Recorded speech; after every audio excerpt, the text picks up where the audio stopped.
guys, it's Carrie from Rockin G Farm. Well, today I am snowed in, or I should say I am iced in, and there is really nothing for me to do other than clean my house, and I've already done that. So I am going to finish planting up some seeds for my garden and some for my friend. And so I thought I would just let y'all see what I'm doing today in the ice, because it is about 4 inches of ice. It took me about 3 hours and 50 minutes to get home yesterday from work, and it usually takes me about an hour. So was on the road for a while, thought I was gonna run out of gas for a little bit, but I made it to a gas station. And with everything's going on today, I just thought I just need some peace in my mind, and my happy place is always my garden, and I can't get out to my garden right now because of the ice. So I'm just gonna let y'all watch me plant up some seeds. I am going to do some alpine strawberry seeds. The alpine strawberries are not ones that I have ever grown before, and they're not the type that I have out in my green stock, but I know that I want one of my green stalks to be nothing but strawberries. So I'm going to be starting some alpine strawberry seeds. Of course, I want all my flowers, and I just really didn't want to spend a lot of money on flowers this year. Last year I spent a lot of money on flowers, and so I've got some black-eyed Susans that I'm going to put around the house. Let me show you those. I'm excited about those. Of course, I got some more zinnias. I love zinnias, and if y'all want a flower that is really, really super to grow and a great cut flower to bring inside to display in vases, zinnias are it. I got the giant double scarlet flame, and I'm hoping that these will go good with my sunflowers that I'm doing. I'm going to do a sunflower CSA in September. So I thought with all of the sunflowers that I would be growing, the red zinnias would go perfect with those. And then I've never grown this either. It is called a blanket flower, and on the back it says fall planting will produce spring blooms.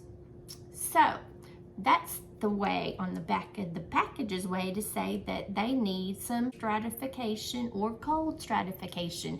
So I'm going to plant some of these up in my milk jug and put them out by the greenhouse.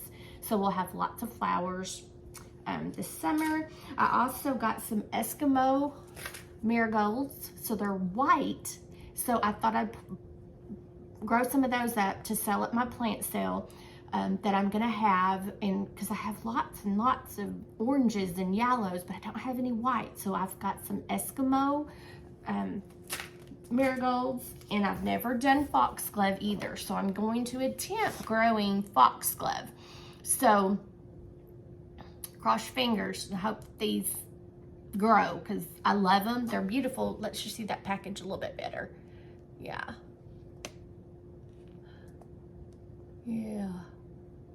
So hopefully those will grow. I am so excited about those. I've never done that. I am going to do some coleus, but the bottom of the package is leaking, and their seeds are very small.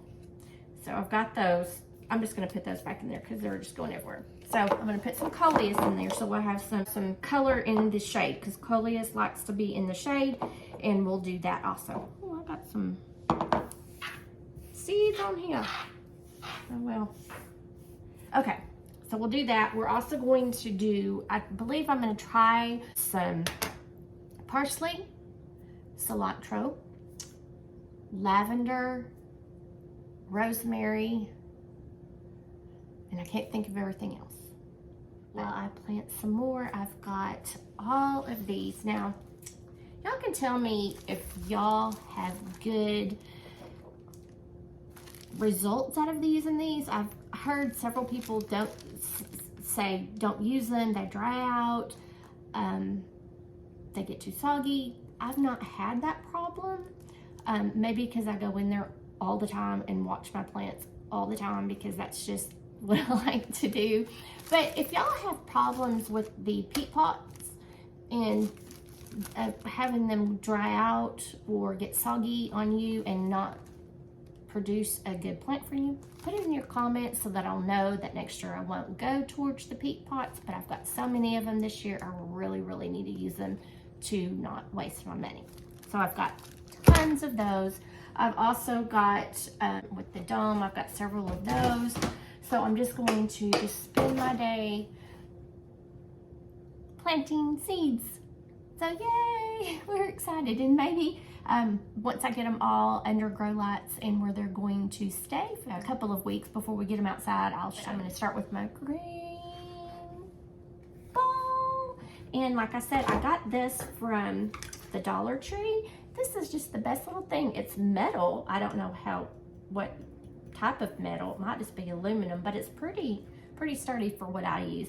And I'm going to use that again to mix up my soil and some water. So you always want to make sure that you start with a potting mix. Put that up there so you can read it. Seed starting potting mix. Because it's a lot softer and lighter and fluffy. Now, you don't have to. If the only thing you have is just a regular potting mix, all you have to do is get something that has larger holes on the bottom, that is like kind of strainer that has big holes, and then that way pour your dirt into there and just kind of shake it out, and then the larger particles will remain in your strainer, and you can use what is softer or fluffier to put your seeds in. And just always make sure that once you put your water in your bowl, when you make a fist, it doesn't drip water, because you don't want dripping, soggy water, because then you will drown your seed or make your seed rotten. We don't want to do that. So we're just going to make sure we can do that, and then we're going to put our seeds in. I'm going to spray them a little bit. We'll put it under some lights, and hopefully within about 2-3 weeks, we'll start seeing some growth. And I've got some good growth going on right now back in the laundry room that I'm really excited about. So let me get these started, and I'll show you the finished product in a little bit.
going to lightly add some water because these strawberries I did not bury, I laid on top of the soil. I'm going to get some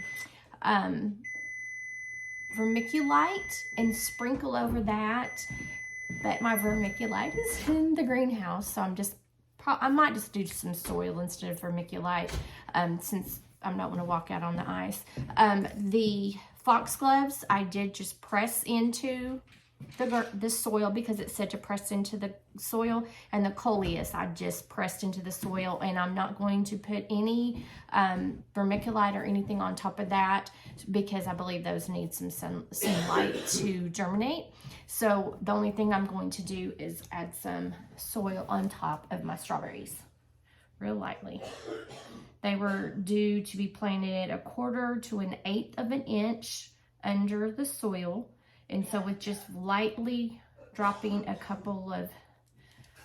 little bit of soil on top of them, that will cover them up just enough to help them to germinate. And if you have bigger chunks, you don't want to put those on top of the strawberry seeds because the strawberry seeds are too small to push against that, and then they will just die. Okay, just gonna kind of make it pretty there, make it look a little nicer. Okay.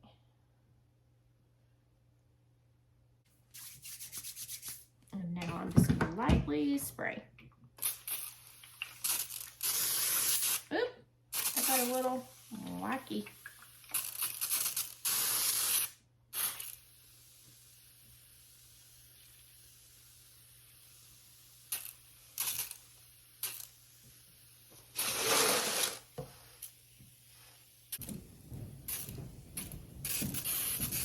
And I am putting just a little bit more water on here than I would if they were in the plastic containers, because I know that this is going to soak up some of the moisture, but I'm not going to make them soggy.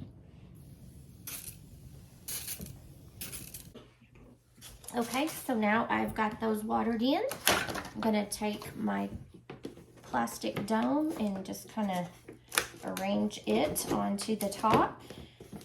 Place them under some grow lights, and hopefully within a week to 2 we'll have some germination of our strawberries, coleus, and our foxglove.